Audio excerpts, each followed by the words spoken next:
Welcome बच्चों।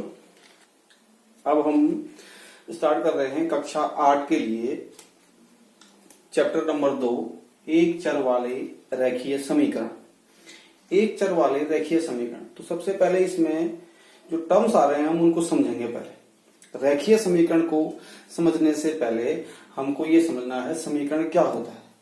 समीकरण में सबसे पहले हमारे पास दो चीजें जानना अनिवार्य है, एक चर, दूसरा अचर। चर क्या चीज है, अचर क्या चीज है, व्यंजक क्या चीज है और समीकरण क्या चीज है। इन चीजों को जानने के बिना आप एक चर रेखीय समीकरण को नहीं जान पाए। तो हम शुरू करते हैं। सबसे पहले आता है चर।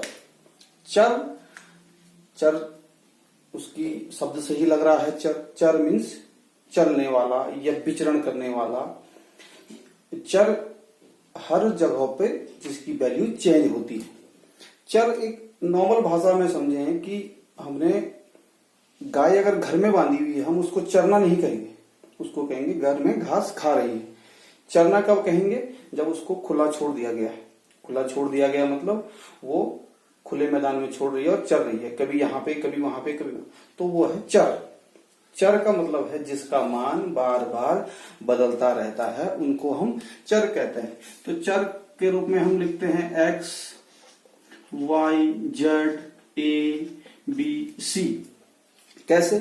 किसी प्रश्न में x का मान 5 आ गया, किसी दूसरे प्रश्न में x का मान 6 आ गया। तो इसका मतलब ये नहीं है कि x का मान 5 है या 6 है।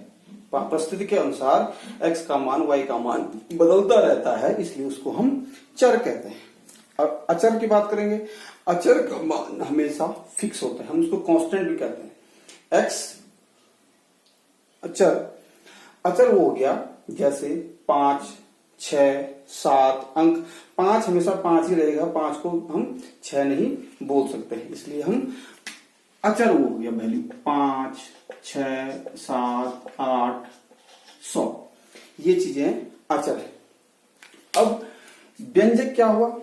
व्यंजक, अब चर और अचर हम समझ गए हैं। व्यंजक हुआ कि जब चर तथा अचर की जो हम संक्रियाएं करते हैं, या तो जोड़ना, गुणा, भाग, जब हम इनको करते हैं तो जो हमको परिणाम मिलता है वह व्यंजक कहलाता है। जैसे हमने x में 1 का गुणा किया तो ये x में 2 का गुणा किया तो 2x, y में 5 का गुणा किया 5y, तो ये क्या है? व्यंजक है। x में हमने 2 जोड़ दिया, x धन 2, y में हमने 7 जोड़ दिया, y धन 7, या z में हमने 5 का भाग दे दिया, z बटे 5। तो ये क्या हो गया? हमारे पास व्यंजक हो गए।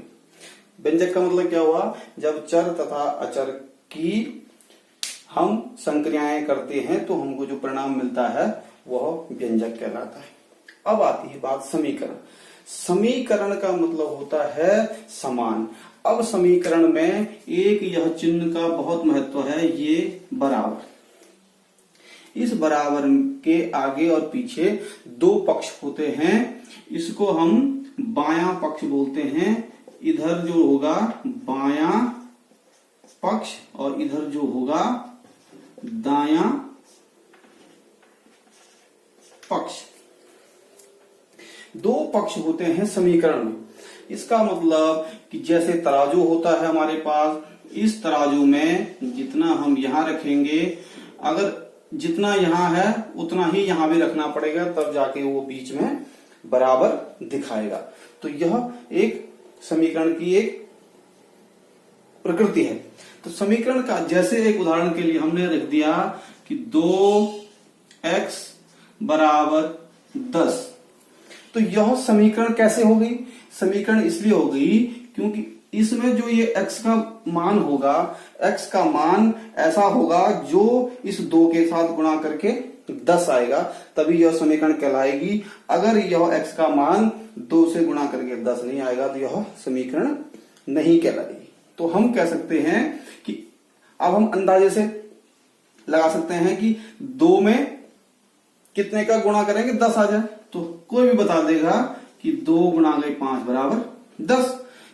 अब हमने ये 5 हमारे पास अनुमान लगा दिया, तो ये हमारे पास x का मान 5 था, इसलिए यह इसकी वैल्यू 10 आई। तो ये है समीकरण।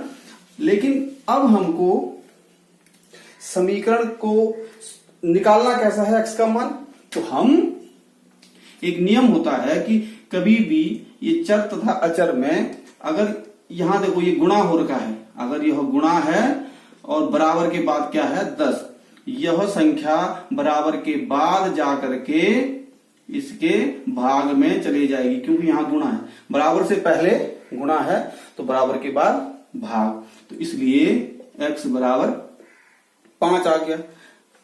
अगर इसकी जगह पर x धन 5 बराबर 10 होता अगर, तो हम यहां पर बोलते कि ये x कितना है, तो फिर भी हम बोलते कि यहां पे x 5 है, 5 धन 5 बराबर 10। लेकिन निकला कैसे, हम ये कहते हैं कि बराबर से पहले अगर कोई भी संख्या है धनात्मक है तो बराबर के बाद जाकर के यह इसका चिन्ह बदल जाता है, हम इसको बोलते हैं इसका पक्षांतर होना, पक्ष में जाना, इस दाएं पक्ष से बाएं पक्ष से दाएं पक्ष में जाना। तो इसलिए x बराबर 5। तो इस प्रक्रिया को हम आगे अभी और करेंगे, प्रश्नावली में करेंगे, लेकिन पहले समीकरण को समझ लिए। समीकरण का मतलब होता है जो बायां पक्ष दाएं पक्ष को संतुष्ट कर देता है, वह समीकरण कहलाता है। अब मेन बात आती है रेखीय समीकरण। रेखीय किसे कहते हैं? रेखीय किसे, जब समीकरण हमको पता चल गया कि दायां पक्ष तथा बायां पक्ष को जब संतुष्ट कर लेता है तो वह समीकरण कहलाता है। लेकिन रेखीय समीकरण होती हैं, रेखीय समीकरण, द्विघात समीकरण, त्रिघात समीकरण, चार घात के समीकरण। तो रेखीय समीकरण उनको कहते हैं जिनके समीकरणों में जिनका घातों की संख्या उच्चतम घात 1 होगी, उच्चतम घात 1 होगी। जैसे